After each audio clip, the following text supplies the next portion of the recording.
Hatimaye tena kama ilivyokaa kama ilivyodawa ndani ya nyumba tena hapa. Tuko na burudani bomba sana My Diamond, na sasa tunagonga besi la katika episode nzuri sana inayofuata ya tamthilia bomba sana, na hii ni baada ya kutamba sana na episode iliyopita. Sasa tunahitaji kujua hatima ya mkali na binti itakuwaje tena. Yani hapa ni mkali wa kufahamika kwa jina la Kwon akiwa na binti ambaye anafahamika kwa jina la Dodoe. Kizaza kinaunganisha pale ambapo tulishare baada ya kuona mkali akiwa katika hali ya hatari zaidi. Hii inatoka DC Production. Au sio? Wasema Zekila aliweza kuonekana sura yake na mtu ambaye alikuwa amemjeruhi, yani mkali Kwon alipata nafasi ya kutambua ni nani ambaye amemshambulia. Sasa upande kwa pili kwa bibie hapa, baada kupatikana na kesi ambayo ilikuwa imemweka katika wakati mgumu sana, aliweza kupata taarifa, na hii taarifa ndio ilimshtua sana binti kwa kile ambacho kilikuwa kimetokea. Hivyo turudishe nyuma kidogo ili kujua nini ambacho kilijiri kabla ya mkali kufika katika eneo la hospitali. Wasema bibi alikuwa ndo mtu pekee ambaye angeweza kujaribu kurejesha maisha ya mkali, na hapa walikuwa wanajaribu kutafuta namna tu ya kuweza kumsaidia, lakini mkali kufahamika kwa jina la Sio hapa aliungana na bibi akiamini kwamba bibi pia anaweza kuwa ni msaada kwa mkali kufahamika kwa jina la Kwon. Hata hivyo daktari aliwaambia kwa wakati huo mkali tayari ameshapoteza maisha. Wamejaribu kadri ya uwezo wao, wameshindwa, lakini baadaye bibi aliweza kupata nafasi ya kuingia katika chumba ambacho alikuwa anakaa mkali Kwon, yani ambacho alikuwa amewekwa mkali akiwa anaambaa kwenye hatua za mwisho zaidi. Basi binti baada ya kufika alichofanya ni kama kawaida sosi, aliweka mkono wake, na hii mkali alishuhudia kimakini zaidi nini ambacho kinajiri hapa. Basi bibi baada ya kuweka mkono wake kujaribu kutengeneza nafasi ya kurejesha maisha ya mkali, aliona ni kama kitu ambacho kimekuwa kinagoma, kwa sababu kadri anavyozidi kujaribu na muda unavyozidi kwenda mkali anaonekana arejeshi uhai wake. Sasa ni nini ambacho kimejiri kwa mkali wetu Kwon? Bibi alikuwa ni mtu ambaye analia sana, lakini ikuchukua muda ile alama iliweza kuwaka, yani rocket ile. Hapa mkali aliweza kurejea tena, na hapa alikuwa anaongea ndani ya kitu ambacho kilikuwa kinamfanya yeye aweze kupata pumzi, lakini mwamba alihitaji kumbatio la bibi akidai kwamba sasa ni wakati wa kurejesha nguvu yake upya tena. Lakini ya mambo yote yakiwa yanaendelea, binti wa kufahamika kwa jina la Staji alikuwa anaona, lakini pia mkali wetu Sioko alikuwa anaona. Hivyo aligundua nafasi yake ni ndogo sana, lakini upande wa pili kwa hiyo mbomba naye anasema hakika muda umefika na kila kitu kimetimia. Tutakwenda kujua zaidi mbele. Kwa hiyo anasema maneno kama haya. Basi baadaye bibi baada ya kuona mkali ameweza kurejea katika hali yake, na mkali Sioko baada ya kutambua vitu vingi sana hapa, alikuwa na vitu vingi sana vya kuweza kumuuliza bibi, lakini bibi alitakiwa arejee kule ambako alikuwa yuko katika kifungo cha muda mfupi. Lakini binti wa kufahamika kwa jina la Sajini hapa alikuwa ameshakata tamaa kumpata mkali. Sasa wakiwa njiani wanarejea kati ya mkali wa kufahamika kwa jina la Sio kuna bibi wa kufahamika kwa jina la Dodoe.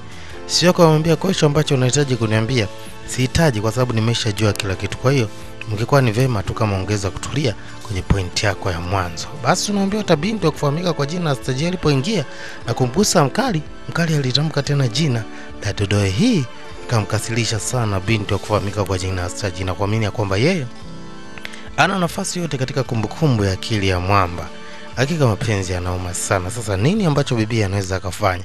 Aliweza kufika Mr. Park ambaye unajua ukweli wa kila kitu ambacho kinaendelea juu ya ubinti kumpenda sana mkali, lakini nafasi yake ni ndogo sana.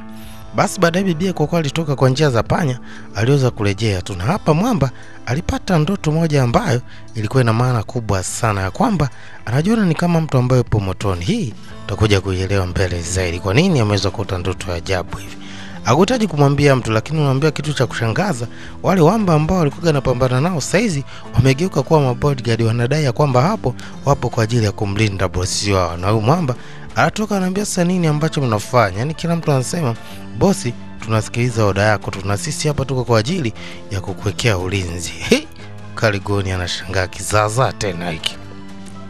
Basi Omba anasema wao hawataweza kuondoka katika eneo hili na hawataweza kutengeneza nafasi ya kumwacha bosi wao aweze kupata majanga zaidi. Kwa hiyo hapa ilikuwa ni ulinzi mmoja mkali sana madhubuti, wakidai kwamba ni lazima wakisha wanamlinda mkali wa kufahamika kwa jina la Kwon. Mambo ina drama sana. Ndio maana inapigwa na Fall DJ kizazi yote.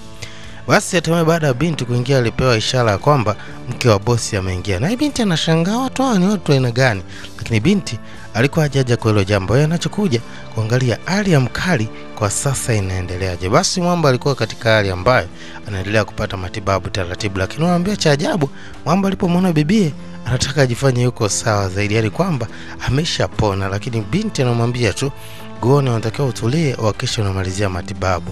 Basi wanaume sema itakuwaje nikiendelea kukaa na mtu ambaye anaweza kanihakikishia usalama wangu zaidi. Hii iliwaumiza mpaka hawa Mr. Paki na Mr. Shini.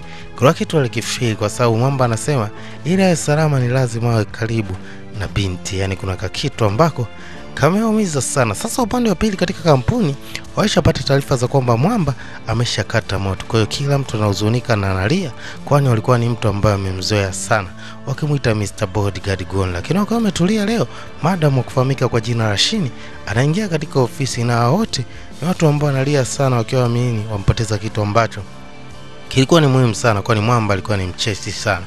Lakini kwa mkali sio wanasheria kujitegemea hapa, aliweza kujiuliza vitu vingi sana ambavyo kiukweli viliweza kuchanganya akili yake na kuamini ya kwamba kwa sasa hawezi kupata nafasi yoyote ya kuwa karibu na bibie tu, kwa sababu kila kitu ni kwamba kimeshabadilika. Lakini pia ile ishara ambayo alifanya bibie mpaka mkali akarejea kwa kutumia ile locket, yani alama ambayo iko katika mkono wa binti, ilimshangaza sana mkali. Hii ilikuwa imeshampa picha ya kwamba ya kuamini ili mkali aweze kuishi maisha yake ni lazima hawe na bibie forever. Hivyo yeye kwa sasa ana nafasi tena ya kutamba kwa binti, lakini pia kwa stage ni huko alikuwa anapiga matizi ya asila zaidi, kwani naye anaamini ameshapoteza kile kitu ambacho kilikuwa kiko sawa kwa upande wake. Sasa hapa ni kwa Zekila anapata ujumbe ambao unasema sasa ni muda wa kuhakikisha unakamilisha mawindo moja kwa moja kwa Zekila. Sasa huyo ambaye anafanyaga mauaji huku Mwamba ameshaweuka, yani amechanga na kiwa, kwa sababu anaamini sura yake kuonekana na demon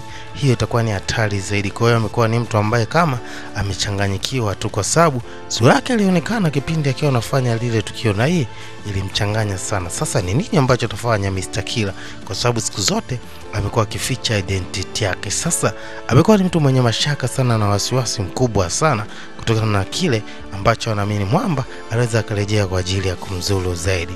Lakini mwanaume akiwa ametulia Tala bin Chibu na mtoto mzuri kwa kitanda, hapa anaendelea kupeana mambo mawili matatu kuwekana sawa. Lakini kadri Mwamba anavyozidi kuwa karibu na ubinti, ndo kwamba uwezo wa nguvu yake unazidi kupungua zaidi, kwa sababu sasa ni kama wawili hawa wameshapendana mazima, japo hakuna mtu ambaye ametengeneza nafasi ya kuweza kumwambia mwenzake anampenda kiasi gani. Wasema asubuhi moja alikuwa amefika taratibu na kulikuwa kumepambazuka zaidi. Binti alikuwa anajaribu kuziangalia lips za Mwamba, lakini pia alikuwa anakumbuka maneno makali sana kutoka kwa Stajin. Hii ilishatabiliwa na yule ombaomba yule. Anasema kwamba endapo Mwamba atakuwa na binti itafanya watu wengi sana kuumia mioyo yao, na hivi ndio kitu ambacho tunakiona, uhusiano wao unaumiza watu wengi sana. Hii ilishatabiliwa na yule ombaomba. Tutakwenda kumjua mbele hapo zaidi yeye ni nani na anakuaje anaweza kuona vitu kama hivi. Sasa hatimaye siku leo Mwamba alikuwa analazimisha apate nafasi ya kuweza kwenda na binti tu katika eneo la majukumu ya kazi, japo hali yake inaonekana hajatengamana, lakini anasema siwezi kubaki hapa na kukuacha uende, kwa naamini napokuwa na wewe ndo nakuwa niko kwenye sehemu ya usalama zaidi. Hivyo Mr. Park anajaribu kuzuia, lakini mkali pia alimkataza. Ina maana leo anachohitaji ni lazima aondoke na binti. Anadai kwa sasa iko fiti zaidi. Basi kalikuwa ni kamsafara sasa kakuingia katika ofisi kubwa sana ya Mirai Group Company. Hii inapigwa na Faro DJ, kwa hiyo tulia kisazi tu. Hatimaye anaambia Tala binti mambo ameanza kuwa safi na mwanaume ameanza kurejea katika hali yake.